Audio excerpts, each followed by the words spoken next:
¿Qué tal? Muy buenos días, feliz lunes. Muchísimas gracias, primero que nada, Metamorfosis TV, a Bienestar al Día. Soy el doctor Toro, soy médico psiquiatra, graduado de la Universidad San Carlos de Guatemala. Actualmente tengo mi clínica privada y también resido y doy seguimiento a pacientes aquí en Quetzaltenango. Muchísimas gracias de nuevo a las personas que me brindan el espacio para poder compartir con colegas de la misma área. Al final de cuentas, todos somos personas o personajes que tratamos con diferentes psicopatologías o del ámbito psicológico o psiquiátrico. Muchos considero yo que dejan a un lado o llegan a pensar que el impacto de la psicoterapia no es lo suficiente como para realizar un cambio dentro de un paciente. En lo personal considero que la psicoterapia es la base primordial de muchos de los tratamientos y hay que utilizarla definitivamente. Claro, en ocasiones y en casos especiales no vamos a utilizar psicoterapia, pero tenemos fármacos que nos vayan a ayudar. El día de hoy me abordaron y decidimos platicar acerca del trastorno limítrofe de la personalidad. El día de hoy vamos a hablar de ese tema. Es muy importante hablar de los trastornos de la personalidad, ya que a veces nos topamos y con frecuencia nos topamos con ellos en la clínica. Lamentablemente no tenemos una epidemiología suficiente o un estudio epidemiológico real de qué tan frecuentes o qué tan prevalentes son ese tipo de trastornos, en especial el trastorno limítrofe de la personalidad, que puede hacer sombra o identificarse o calificarse bajo otras patologías como depresión, otras patologías como otros trastornos de la personalidad, drogodependencias, desórdenes o deficiencias intelectuales, etcétera, ¿verdad? Lo primero que como terapeuta considero que se debe de hacer ante un paciente que tengamos como diagnóstico diferencial un trastorno limítrofe de la personalidad es realizar escalas. Las escalas no son diagnóstico, pero sí nos ayudan a entender o a englobar básicamente al paciente para poder identificar si nuestro abordaje está siendo está siendo eficaz y efectivo para poder tratar al paciente. Hay diferentes escalas. Tenemos la escala de funcionalidad general, la escala de abuso de sustancias relacionadas, escalas de Hamilton, de Beck, de Montgomery, para depresión, escalas de diferentes abordajes de la de calidad de vida de parte de la Organización Mundial de la Salud, la escala de autolesiones.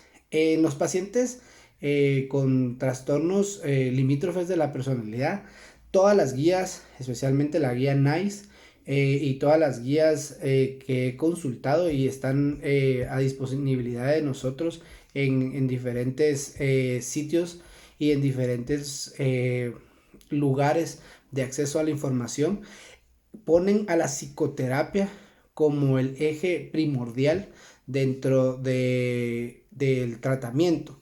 Hay estudios donde se hacen intervenciones psicoterapéuticas, ya sea individualizadas o en grupo, para ver qué tan eficaz y eficientes son las diferentes psicoterapias. Hay muchos abordajes psicoterapéuticos, pero de nuevo, hay que personalizar al paciente. Muchos pacientes pueden ser pueden tener un diagnóstico de trastorno limítrofe de la personalidad, pero pueden tener rasgos específicos o mayormente caracterizados por ciertos rasgos. Recordemos que pueden ser impulsivos, agresivos, tienen a veces hasta presentar síntomas psicóticos o trastornos disociativos y también tienen esta inestabilidad afectiva y dependencia, codependencia, etcétera.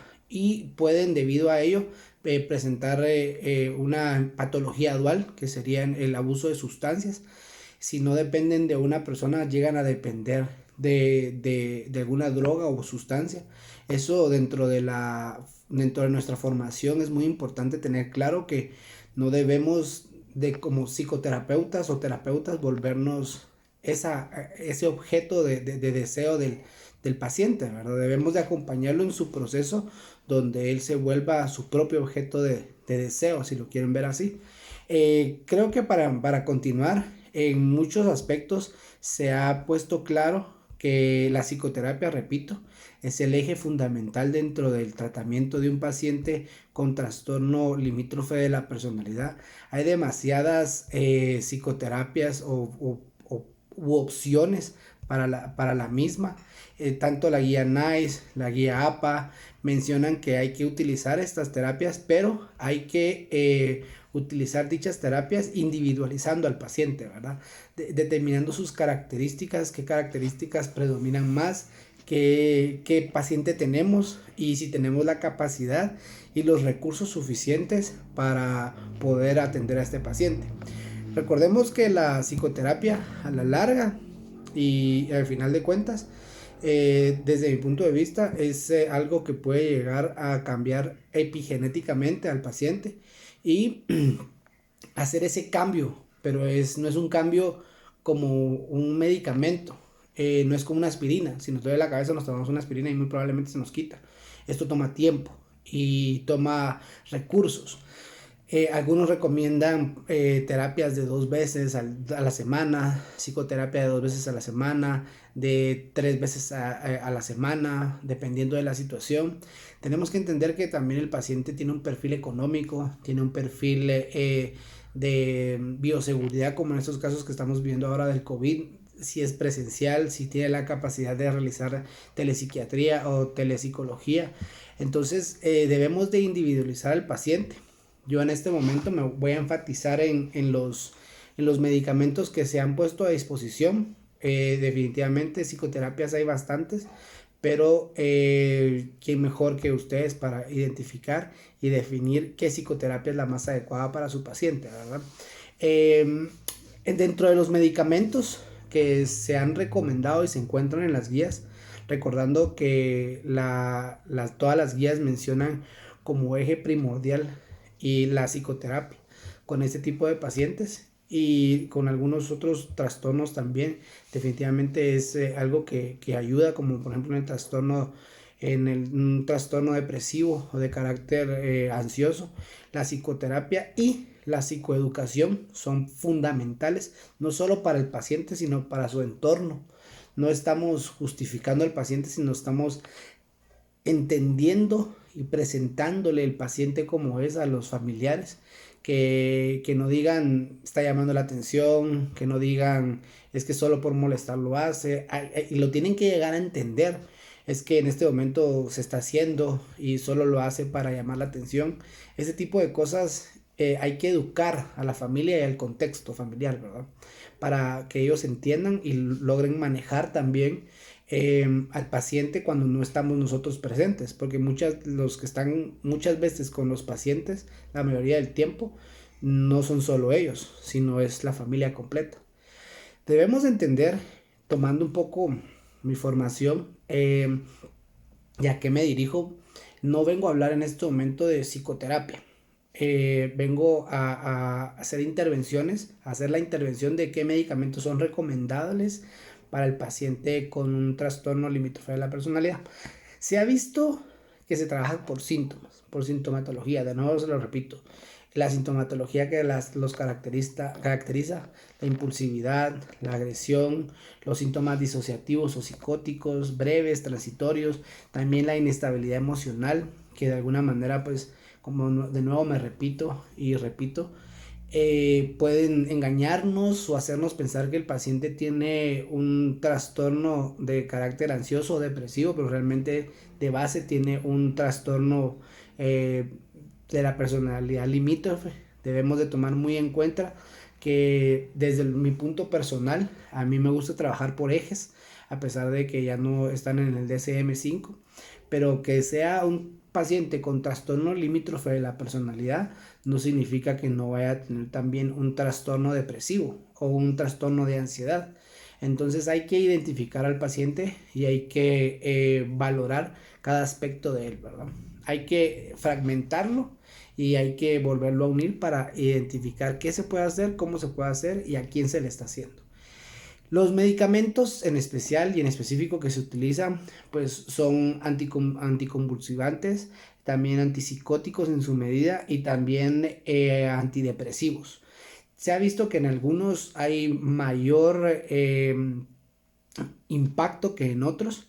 También algo interesante es que se están utilizando desde hace ya varios años suplementos de ácidos grasos, en especial de omega 3 para ese tipo de paciente. Y se está buscando también que el medicamento, los antidepresivos o algunos antipsicóticos específicamente lleguen al receptor 2A de serotonina para poder generar este cambio. Sí se ha visto que existe mejoría con los pacientes.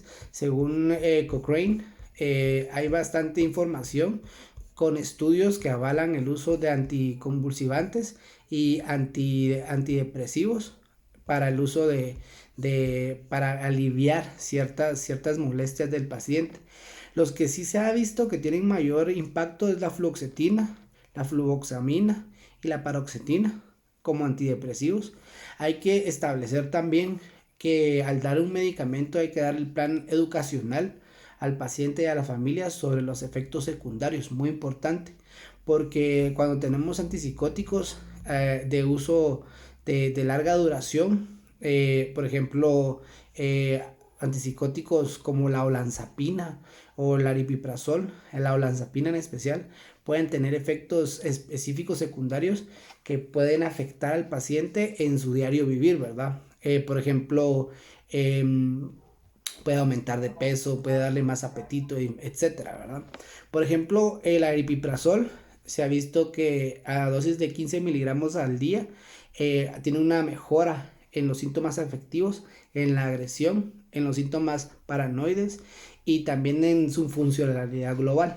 La olanzapina se ha visto que tiene a dosis de 2.5 a 10 miligramos día, se ha visto que hay una mejoría en la afectividad, en la impulsividad, en la agresión, en la inestabilidad emocional, también en las relaciones interpersonales las mejora aparentemente y también disminuye el riesgo, como les mencionaba, aumenta el riesgo lamentablemente de efectos metabólicos y también el aumento de peso. Entonces hay que tener muy en cuenta que es un medicamento que tiene muchas virtudes, pero a la vez pues tiene ciertos defectos secundarios, ¿verdad? Los anticonvulsivantes, se ha visto el uso de carbamazepina, la motrigina, carbonato de litio, topiramato, pero básicamente la carbamazepina sí potencialmente mejora junto a niveles terapéuticos adecuados, mejora la impulsividad en el paciente. También se ha visto que hay mejorías en los niveles de depresión.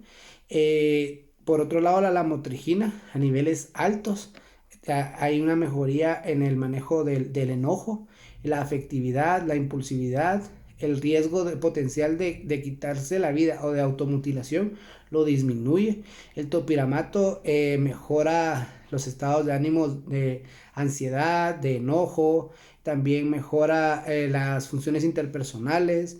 Y al final de cuentas, pues si podemos tener acceso a este tipo de medicamentos y haciéndole ver al paciente que estos medicamentos tienen efectos secundarios, darle un plan psicoeducacional importante, le repito.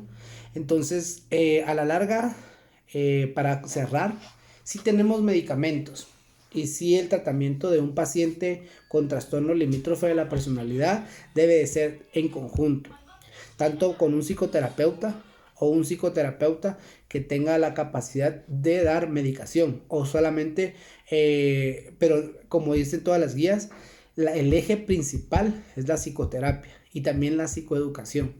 Hay que valorar al paciente con sus diferentes matices, sus matices y definitivamente también el acceso que tenga o no a los medicamentos. Muchísimas gracias por dejarme participar. Para mí es un gusto. Soy el doctor Viatorio y espero que me inviten de nuevo. Estoy a sus órdenes. Mi teléfono es el 4218-9651. Feliz tarde y muchísimas gracias. Adiós.